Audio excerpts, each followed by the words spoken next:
বা উত্তরেরও বেশ কিছু জেলায় দেখা যাচ্ছে খুব কম সময়ের মধ্যে অতি ভারী বৃষ্টি হচ্ছে, অথচ এদিকে খাতায় কলমে বৃষ্টির ঘাটতি।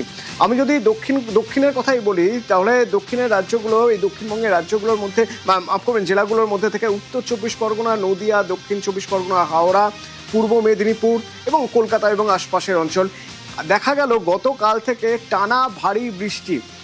এই প্যাটার্নটাকে কিভাবে দেখছে হাওয়া অফিস? কারণ এটাই প্রথমবার নয়, আমরা ঠিক সপ্তাহ দুয়েক আগেও দেখেছিলাম ঠিক একই রকম হয়েছিল, টানা ভারী বৃষ্টি, তার জন্য জলমগ্ন শহর।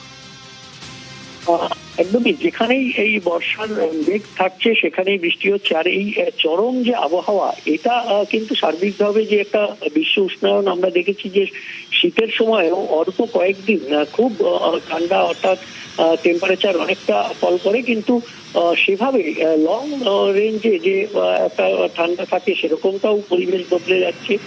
ঠিক সেইভাবেই যে বৃষ্টির মধ্যেও যে বর্ষার আসার পর যে এক নাগারে বৃষ্টি, ঘ্যান ঘ্যানে বৃষ্টি, সেই বৃষ্টির বদলে যে চরম বৃষ্টি, অর্থাৎ অল্প সময়ের মধ্যে বেশি বৃষ্টি, সেই বৃষ্টির প্রবণতা বাড়ছে। কারণ এর প্রবণতা একটাই কারণ, যে এই এল নিনো যে প্রভাব, সেই প্রভাবে যেমন গরম বাড়ছে, ঠিক তেমনি ভাবে চরমতা, অর্থাৎ আবহাওয়ার যে চরম ভাবাপন্ন আবহাওয়া, তার যে প্রকৃতি, সেই প্রকৃতিটা বাড়ছে। অর্থাৎ অল্প জায়গায় মানে বেশি পরিমাণে বৃষ্টি অল্প সময়ের মধ্যে, স্বল্প সময়ের মধ্যে, সেটা যেমন বাড়ছে, তেমনি শীতকালে ঠিকই। বিশ্বজিৎ, তুমি মৌসুম ভবনের কথা বলছিলে। মৌসুম ভবন যখন প্রথমেই বলেছিল যে এবছর মনসুন মরশুমে, অর্থাৎ বর্ষাকাল বলি যাকে আমরা, সেই সময় বৃষ্টির ঘাটতি থাকবে। এখনো পর্যন্ত তা প্রায় অক্ষর অক্ষরে খাতায় কলমে মিলে গেছে, বৃষ্টির ঘাটতি রয়েছে।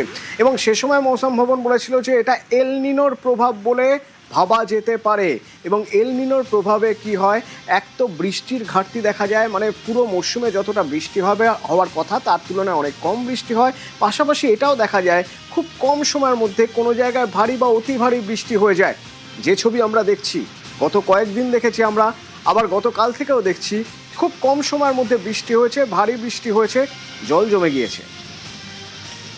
আর এই যে উত্তরে এখন যা অবস্থা, তাতে উত্তরবঙ্গের আগামী কয়েকদিনের পূর্বাভাস কি, বা দক্ষিণবঙ্গে এই বৃষ্টি কি নাগারে চলবে?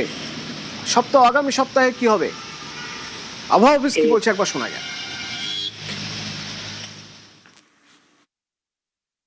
মনসুন ট্রাফ, সেটি এখন আমাদের পশ্চিমবঙ্গের উপর দিয়ে যাচ্ছে, তবে এর যা স্বাভাবিক অবস্থান তার থেকে উত্তর অংশে রয়েছে। তার জন্য উত্তরবঙ্গে এবং আমাদের দক্ষিণবঙ্গেও বৃষ্টি থাকবে, তবে উত্তরবঙ্গে বেশি বৃষ্টিপাত হওয়ার সম্ভাবনা থাকছে। আগামী 3 দিনেই উত্তরবঙ্গে ভারী থেকে অতি ভারী বৃষ্টিপাতের উপরের 5টা জেলাতে সতর্কতা রয়েছে এবং নিচের 3টে জেলাতেও ভারী বৃষ্টিপাতের সতর্কতা রয়েছে। দার্জিলিং, কালিম্পং, জলপাইগুড়ি, আলিপুরদুয়ার, কোচবিহার এবং উত্তর ও দক্ষিণ দিনাজপুর এবং মালদাতেও ভারী বৃষ্টিপাত 1-2 জায়গায় হতে পারে।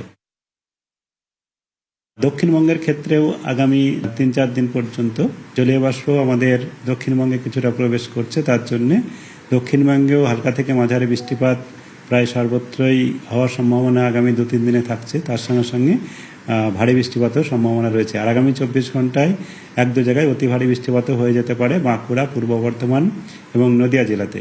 আর ভারী বৃষ্টিপাতের সতর্কতা যেটা রয়েছে সেটা হচ্ছে পশ্চিম বর্ধমান, বীরভূম, হুগলি, উত্তর 24 পরগনা, পশ্চিম মেদিনীপুর এবং কলকাতাতেও কিছুটা সম্ভাবনা রয়েছে, তবে তুলনামূলকভাবে কম। আর আগামী 24 ঘন্টা পর্যন্ত মৎস্যজীবীদেরও সমুদ্রে যেতে মানা করা হয়েছে, কারণ উপকূল অঞ্চলে কিছুটা দমকা হাওয়া রয়েছে এবং বৃষ্টিপাতও রয়েছে। সপ্তাহের শেষে বৃষ্টি হলেও না হয় কোনো কথা ছিল, কিন্তু এ তো সপ্তাহের মাঝে কাজের দিনে রাতভর নাগারে বৃষ্টি। সকালে ঘুম থেকে উঠে কাজে যারা বেরোবেন, যারা অফিসে, স্কুল, কলেজে বেরোবেন, তাদের তো মাথায় হাত। হলদিরামের ছবি দেখুন, আজ সকালে কি ছবি ছিল, কতটা জল জমেছিল। এবং সেখানেই আমার সহকর্মী সুদীপ্ত ছিলেন। সুদীপ্ত বলছিলেন যে কতটা জল জমেছে, কিভাবে গাড়িগুলো জলে আধডোবা হয়ে রয়েছে। গতকাল রাত থেকে লাগাতার বৃষ্টি চলছে কলকাতায়। এই মুহূর্তে হলদিরামে রয়েছি, হলদিরাম রোড যেখানে দীর্ঘদিনের সমস্যা। এখানে দেখা যাচ্ছে যে হলদিরাম রোড পুরোপুরি জলে কিন্তু একেবারে ডুবে গিয়েছে। চলাফেরা অসুবিধা হচ্ছে সাধারণ মানুষকে এবং জল পেরিয়ে কিন্তু আসতে হচ্ছে। দেখা যাচ্ছে একটি গাড়ি, সেই গাড়িও কিন্তু জলে ডুবে গিয়েছে, অর্থাৎ একেবারে হাঁটু সমান জল এই হলদিরাম রোডে এবং পুরো রাস্তা কিন্তু একদম ডুবে রয়েছে। দীর্ঘদিনের সমস্যা এই হলদিরামে, এই ছবি কিন্তু এখনো বজায় রয়েছে। ক্যামেরায় পিন্টুর সঙ্গে সুদীপ্ত, নিউজ 18 বাংলা, কলকাতা। আর ওদিকে বৃষ্টি, অতিবৃষ্টিতে পাহাড়ে ধস নেমেছে অতিবৃষ্টিতে এবং তার জন্য রাস্তা বন্ধ।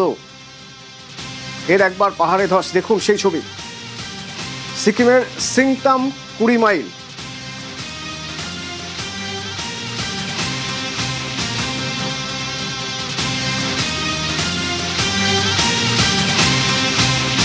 বাংলা সিকিম লাইফলাইন বন্ধ ধসের জেরে।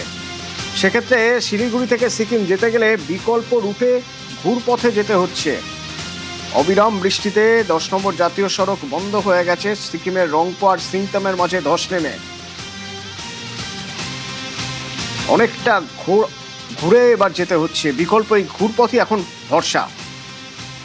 এই বিকল্প রুট কি? এই বিকল্প রুট শিলিগুড়ি থেকে সেবক হয়ে 717 জাতীয় সড়ক পেডং হয়ে পাকিয়াং হয়ে রানীপুল হয়ে গ্যাংটক যেতে হচ্ছে। গ্যাংটক থেকে মল্লি হয়ে জোরথাং হয়ে তিস্তা বাজার সেবক শিলিগুড়ি, কারণ মল্লির ওখানেই সবচেয়ে বিপজ্জনক অবস্থা।